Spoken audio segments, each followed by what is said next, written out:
It's OPB Politics Now for Friday, March 1st. Oregon lawmakers took massive steps this week toward addressing the top two priorities in Salem, the addiction crisis and the state's housing emergency. We will dive into great depth next week on the emotional testimony and ultimately bipartisan push to recriminalize drug possession in the state. But today, we'll focus on housing, land use laws, and the debate over how cities can or should grow. Welcome to the podcast. I'm OPB Politics editor Andrew Thien. I'm OPB Politics reporter Lauren Dake. So, Lauren, housing and homelessness have been the top issues in the city of Portland for nearly a decade now. Some of us are old enough to remember when former Portland Mayor Charlie Hales declared a housing emergency, and that was back in 2015. Statewide, it's also been a major focus in the past few years. Lawmakers last year approved $200 million for housing, but the Oregon State Senate approved a major package on Thursday. What's the goal? What's in the bill? Well, the goal is pretty simple. We need more housing in the state, and we need it fast. But the bill is a little bit more complicated and pretty wide-ranging. So the entire housing package has about $370 million, and it's meant to largely go toward boosting housing production. But it carves out money for a lot of things. For water infrastructure projects, it has money to help fund existing homeless shelters and money to boost recovery housing. There's money in it to provide air conditioners and air filters to people on an emergency basis. It also creates a new statewide housing production and accountability office, and that's really meant to help address complaints or concerns from local governments or developers and basically streamline the process of building a bit. But perhaps the most contentious portion of this very wide-ranging bill would give cities a one-time chance to bypass state land use laws, to build faster. Usually, cities are restricted to build inside what's known as the UGB, or the urban growth boundary, and that can be a long, lengthy, sometimes litigious process. This basically gives them a chance to sidestep much of that and build faster. So you were down in Salem this week for the vote.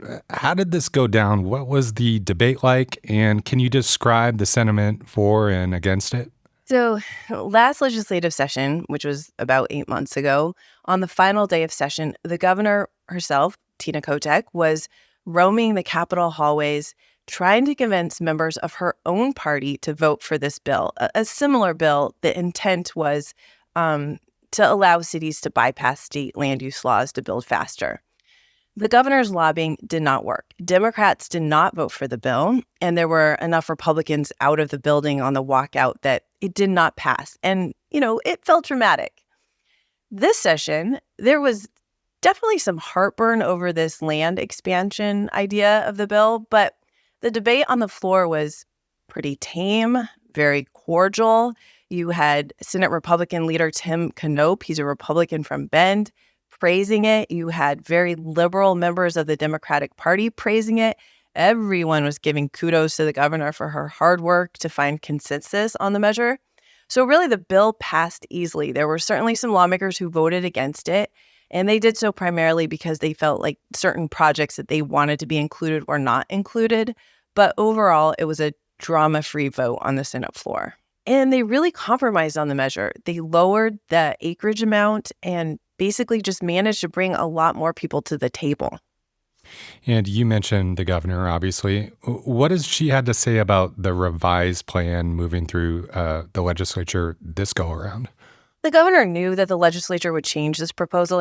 She knows this process very intimately. So, she said she feels like this is still one of the strongest housing production policy and funding packages to pass the legislature in recent years. She basically said she's now switching her gears, her focus, to ensuring that the dollars that are spent are really resulting in housing. Democrats scaled back her initial funding request. She initially asked for about $500 million, and like I said earlier, they spent about $370 million. But really, she largely got what she was after here. Earlier this week, you published a story that examined what cities are saying so far about this plan. You kind of focused on two of the largest cities in the state that are most likely to see some growth. What did they have to say about the bill? Right. So the part of this bill, like we said, that was really contentious was this idea that cities wouldn't have to follow our state's land use laws. And, those laws they've governed the way that we have lived in this state for 50 years. They're really the reason why it's not just like one big strip mall from Portland to Salem, and why we still have farms and forests left. So understandably, people want to make sure the land use system isn't eroded. Mm-hmm. But at the same time, people have argued that it has to change. It has to be flexible. It has to be nimble in order for it to continue to work. So this bill would give cities a chance to bring in either 100 acres if their population is greater than 25,000, no more than 50 if their population is less than 25,000. And it would allow the city of Portland and its suburbs to add about 300 acres. Cities would also have to ensure that at least 30% of the homes that they built on this expansion are affordable. So there's a lot of restrictions within the ability to sidestep these land use laws. Two of the biggest cities, Hillsborough and Bend, that were really expected to take advantage of this, both had real concerns that they may not be able to qualify.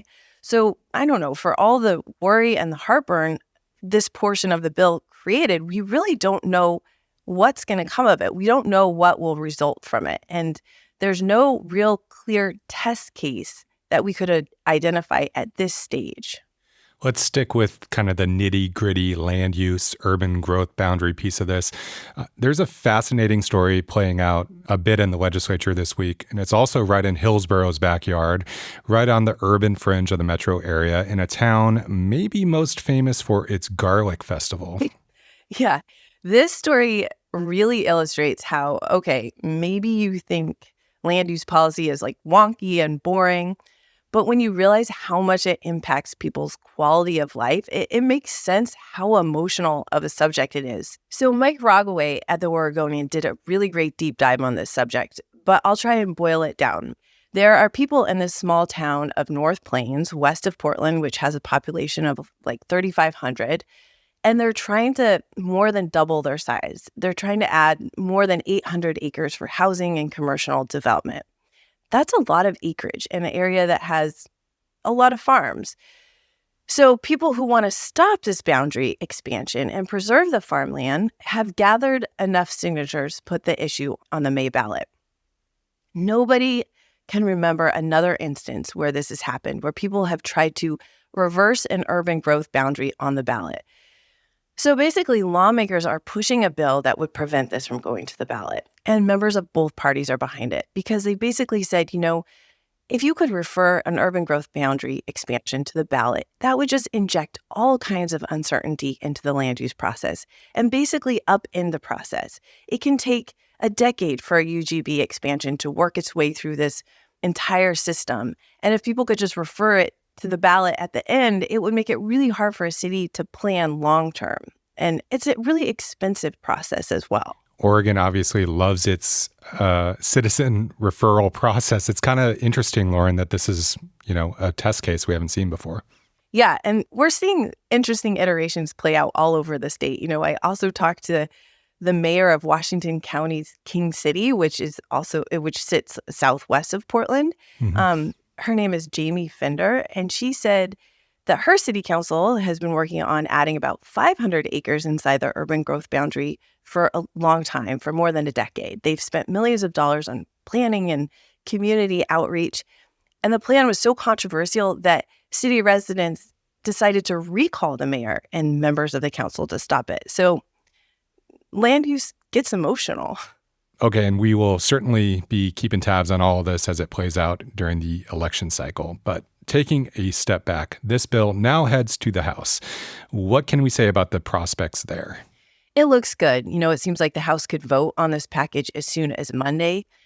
They also have an additional part of their package, House Bill 4134, which includes about $7 million they plan to give directly to some cities who can show that they have shovel-ready projects, meaning just projects that are ready to go. So it seems like this is going to be on the governor's desk pretty soon. One thing that's kind of been a story from watching the legislative session play out is that there's really kind of been a lot of what seems to be crossing the aisle going on. We have Democrats and Republicans getting along on legislation, on important legislation that they talked about before the session began. Am I accurate here? Is that a fair assessment of what we've seen play out so far? I think largely what we've seen this short legislative session is, yes, the way it was meant to work in a lot of ways. There have been debates. Bills have failed. Bills that failed last session were worked in the interim with stakeholder groups and lawmakers from both sides of the aisle. The truth is that by the time these bills hit the floor, insiders already know really who is voting for them and who isn't. The floor debate is kind of a last chance to get your opinion on the record. So, yeah, people have worked together on the two big issues this session, the housing package and the effort to roll back Measure 110. And not everyone, has agreed with the result, but people are staying in the building and they're voting on the floor the way it was intended to be. Okay, Lauren, you've covered Salem politics for a long time. Remind us, is it normal to have so much money to spend during a short session and so many big policy proposals? Because we're talking about big issues and a lot of money. I think the fact that the state's revenue forecast has been really positive lately has played a role in why we're seeing some of these big funding proposals. But you're right. Historically, these short legislative sessions were sold to voters as a way to let lawmakers make minor budget adjustments in the off years.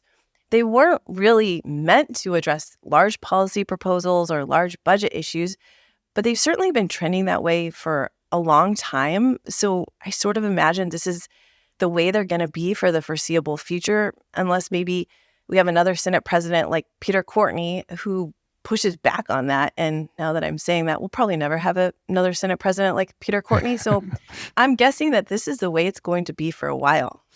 All right, let's leave it there for today. Thanks, Lauren, for all your work and for joining me. Thank you, Andrew. This week's episode was produced by Sage Van Wing, and our audio engineer is Stephen Cray. Our music comes from Audio Network. We'll be back next week with more political news from across the Pacific Northwest. Until then, you can find all of OPB's reporting at opb.org. Thanks for your support, and thanks for listening.